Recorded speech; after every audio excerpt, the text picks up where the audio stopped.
गौतम बुद्ध का जन्म 563 ईसा पूर्व कपिलवस्तु के पास लुम्बिनी में हुआ, जो आज नेपाल का सबसे प्रसिद्ध तीर्थ स्थल है। उनके पिता का नाम राजा शुद्धोधन था, जो शाक्य कुल के राजा थे, और उनकी माता का नाम रानी माया देवी था। उनके परिवार वालों ने उनका नाम सिद्धार्थ रखा। दुर्भाग्यवश माया देवी का निधन सिद्धार्थ के जन्म के 7 दिनों बाद ही हो गया। माया देवी की मृत्यु के बाद सिद्धार्थ का पालन पोषण माया देवी की बहन और राजा शुद्धोधन की दूसरी पत्नी महाप्रजापति गौतमी ने किया। कहते हैं कुछ विद्वानों ने ये पूर्व सूचना दी थी कि सिद्धार्थ बड़े होकर एक महान राजा या फिर एक महान सिद्ध पुरुष बनेंगे। विद्वानों की बात सुनकर राजा शुद्धोधन चिंतित हो गए।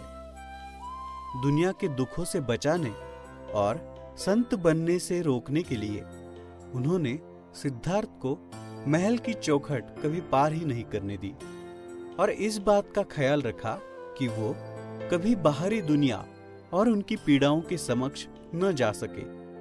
उन्होंने सिद्धार्थ को वो हर एक शिक्षा दी जो उन्हें राजा बनने के योग्य बना सके, परंतु वो भी महल के 4 दीवारों के अंदर। जब सिद्धार्थ एक योग्य उम्र के हुए, तब राजा ने उनका विवाह राजकुमारी यशोधरा से कर दिया। कुछ समय पश्चात यशोधरा ने एक पुत्र को जन्म दिया, जिसका नाम उन्होंने राहुल रखा। राजा शुद्धोधन ने सिद्धार्थ को हर एक सुख सुविधा उपलब्ध करके दी थी, जिससे उन्हें कोई कमी महसूस न हो सके। परंतु चाहे जितनी भी सुख सुविधाएं उपलब्ध हो, कोई कितनी देर तक महल के 4 दीवारों में बंद रह सकता है। इसलिए एक दिन सिद्धार्थ ने यह तय किया कि वो आज महल के बाहर जाएंगे और अपने खुशहाल राज्य का विहार करेंगे, और तय किए गए अनुसार वो विहार करने के लिए निकल गए। 29 सालों में उन्होंने पहली बार महल के बाहर कदम रखा था। यही वो दिन था जिसकी चिंता में राजा हमेशा रहते थे। विहार करते हुए उन्हें रास्ते में एक बूढ़ा इंसान दिखाई दिया। उन्होंने सारथी से पूछा, उस इंसान की प्रकृति ऐसी क्यों है? सारथी ने कहा, सभी लोग अपने जीवन में बूढ़े होते हैं। तब सिद्धार्थ को पहली बार यह पता चला कि इंसान बूढ़ा भी होता है। कुछ देर बाद उन्हें एक बीमार व्यक्ति दिखाई दिया। उन्होंने फिर से सारथी को उसके बारे में पूछा। तब उसने बताया कि इंसान को जीवन में बीमारियां होती रहती है। सिद्धार्थ इस बात से भी अनजान थे। आगे उन्हें एक शव यात्रा दिखी। सिद्धार्थ ने फिर से सारथी को इस बारे में पूछा।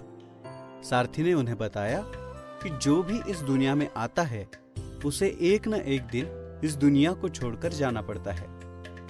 थोड़ा आगे जाने के बाद उन्हें एक सन्यासी दिखाई दिए। उन्होंने फिर से सारथी को सन्यासी के बारे में पूछा।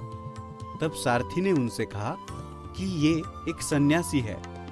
जब कोई इंसान अपने जीवन की सुख सुविधाओं को त्याग देता है, तब वो सन्यासी बन जाता है।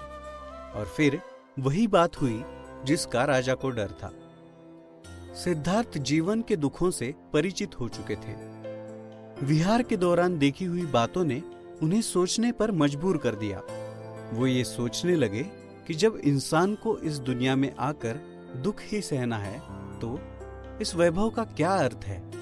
उन्होंने अपने इस वैभवशाली जीवन को छोड़ जीवन के शाश्वत सत्य का मार्ग ढूंढने का निर्णय लिया, और वो अपना सभी सुख सुविधाओं से भरा जीवन छोड़ जंगल में एक तपस्वी का जीवन जीने के लिए निकल गए। उन्होंने कई तपस्वियों का मार्गदर्शन लिया।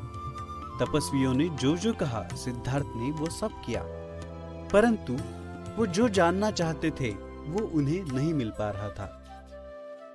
एक दिन वो आकर एक पीपल के वृक्ष के नीचे बैठे और उन्होंने दिन रात कड़ी तपस्या की, जिसका फल उन्हें वैशाख पूर्णिमा के दिन मिला, जब उन्हें उनके प्रश्नों के उत्तर मिल गए।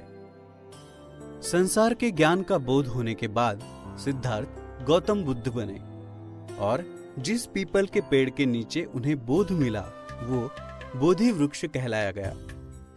बोधि वृक्ष के नीचे 4 सप्ताह तक उन्होंने धर्म के स्वरूप का चिंतन किया और फिर बुद्ध धर्म का प्रचार करने निकल पड़े। उन्होंने लोगों को मध्यम मार्ग का उपदेश किया और 4 आर्य सत्य, अष्टांग मार्ग तथा अहिंसा का प्रचार किया।